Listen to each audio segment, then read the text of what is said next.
అందరికీ నమస్కారం. మనం తెలుగు భాషాంశాల్లో లింగములు వీటికి సంబంధించినటువంటి వివరాలు తెలుసుకుందాం. లింగములని మనం వాచకాలు అని కూడా పిలుస్తూ ఉంటాం. సంస్కృతంలో మొత్తం 3 లింగాలు ఉన్నాయి. తెలుగులో వీటిని మనం వాచకాలు అని అంటాం. మహతీవాచకం ఇది స్త్రీలింగం, మహద్వాచకం ఇది పుంలింగం, అమహద్వాచకం ఇది నపుంసకలింగం. ఈ లింగంలోనే మనం తెలుగులో వాచకాలు అంటాం. అవి పేర్లను కూడా ఇప్పుడు మనం చెప్పుకున్నాం. స్త్రీలింగం అంటే మహతి వాచకం గురించి తెలుసుకుందాం. స్త్రీలు వారి యొక్క విశేషణములను తెలిపేది స్త్రీలింగంగా మనం సూచిస్తాం. దీన్నే మహతి వాచకం అనే కూడా పిలుస్తాం. అయితే ఉదాహరణకి గీత అందమైనది, సీత గుణవంతురాలు, సుచిత్ర మంచిది. ఇవి స్త్రీలింగంకి సంబంధించినటువంటి విశేషణాలను తెలిపేవి కాబట్టి ఇవి స్త్రీలింగంకు సంబంధించినటువంటి ఉదాహరణలు. తర్వాత పుంలింగం, పురుషులు వారి యొక్క విశేషణములను తెలిపేది పుంలింగంగా మనం సూచిస్తూ ఉంటాం. ఉదాహరణకి రాముడు మంచి బాలుడు, భీముడు బలవంతుడు, రాజు కీర్తివంతుడు. చూడండి, పుంలింగం అంటే పురుషులకు సంబంధించినటువంటి విశేషణాలను తెలిపేది పుంలింగం. దీన్ని మహద్వాచకం అని కూడా పిలుస్తాం. తర్వాత నపుంసకలింగం, స్త్రీలు పురుషులు గాక మిగిలినవి నపుంసకలింగంగా సూచిస్తాం. ఉదాహరణకి వృక్షాలు, జంతువులు, నిర్జీవులు మొదలైన వాని విశేషణములను తెలిపేదే నపుంసకలింగం. తర్వాత స్త్రీ సమాలు, ప్రథమా విభక్తి ఏకవచన ప్రత్యయాలు లోపించినవి స్త్రీ సమాలు. ఇవి ఉదాహరణకి చెట్టు, గోడ, పిల్లి, బల్లి మొదలైనటువంటి ఈ పదాలను మనం స్త్రీ సమాలుగా పిలుస్తూ ఉంటాం.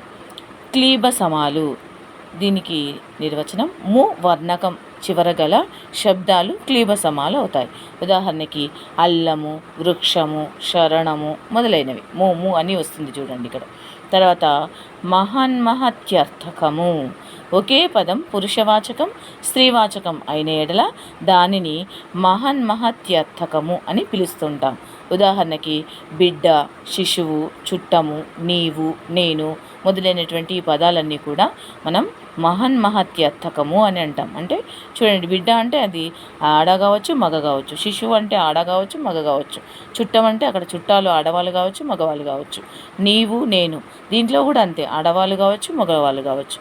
కాబట్టి రెండింటికి కూడా వీటిని ఇవే పదాలను మనం ఉపయోగిస్తాం కాబట్టి వీటిని మహన్మహత్యర్థకము అంటారు. కాబట్టి అవి గుర్తుపెట్టుకోండి. వీటికి సంబంధించినటువంటి ప్రాక్టీస్ బిట్స్ను ఒకసారి చూద్దాం. ఇక్కడ లింగములను డాష్ అని కూడా అంటారు.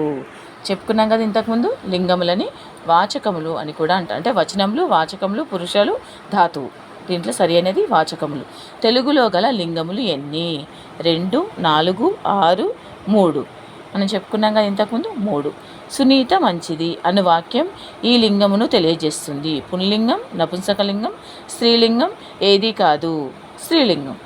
పురుషులు వారి యొక్క విశేషణములను తెలిపేది పుంలింగం, స్త్రీలింగం, నపుంసకలింగం ఏదీ కాదు పుంలింగం. పుంలింగంనకు గల మరి ఒక పేరు అనుమహద్వాచకం, మహతీవాచకం, మహద్వాచకం, స్త్రీలింగం, మహద్వాచకం. దీనికి సంబంధించినటువంటి సరైనటువంటి దానికి సంబంధించినటువంటి సరైన ఆన్సర్ అది. తర్వాత కృష్ణుడు నల్లనివాడు అను వాక్యం దీనిని తెలుపుతుంది. పుంలింగం, స్త్రీలింగం, మహతివాచకం 1 మరియు 3. దీనికి సంబంధించినటువంటి జవాబు పుల్లింగం. స్త్రీలు వారి యొక్క విశేషణములను తెలిపేది పుల్లింగం, స్త్రీలింగం, మహతివాచకం 2 మరియు 3. దీంట్లో స్త్రీలింగం మరియు మహతివాచకం, దానికి మరొక పేరు మహతివాచకమే కదా, కాబట్టి 2 మరియు 3. ఇట్లా ఆప్షన్స్ని కూడా మనం ఏమనుకుంటాం, ఫస్ట్ చూడంగానే స్త్రీలింగం అనుకుంటాం.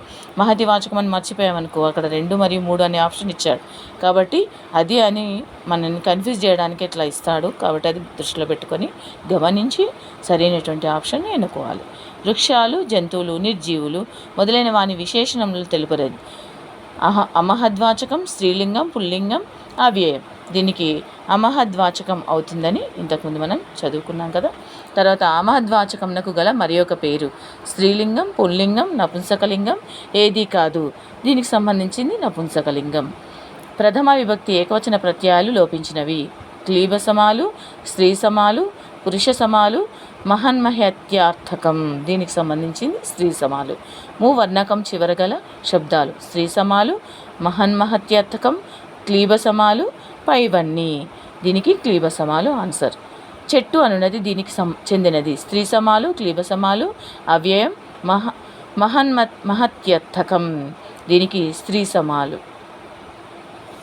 తర్వాత ఒకే పదం పురుషవాచకం స్త్రీవాచకం అయినచో దానిని డాష్ అందురు. స్త్రీ సమాలు నపుంసకలింగం, క్లీబసమాలు మహన్మహత్యర్థకం. ఇంతకుముందు చెప్పుకున్నాం కదా, రెండింటిలో ఏదైనా అయి ఉండొచ్చు అని. కాబట్టి ఇది మహత్యర్థకం. శరణము అనున్నది దీనికి సంబంధించినది. స్త్రీ సమాలు, క్లీబసమాలు, నపుంసకలింగం, మహన్మహత్యర్థకం. దీనికి సంబంధించింది క్లీబసమాలు. క్రింది దానిలో సరైనది గుర్తించండి. పిల్లి క్లీబసమాలు, వృక్షము స్త్రీ సమాలు, నీవు మహన్మహత్యర్థకము, జంతువు స్త్రీ సమాలు. దీనికి సరైనటువంటి ఆప్షన్ నీవు మహన్మహత్యర్థకం. కాబట్టి ఇలా మనం ప్రాక్టీస్ బిట్స్ను ప్రాక్టీస్ చేసినట్లయితే మనకి ఎంతవరకు అర్థమైంది అనేటటువంటి విషయం గమనించవచ్చు.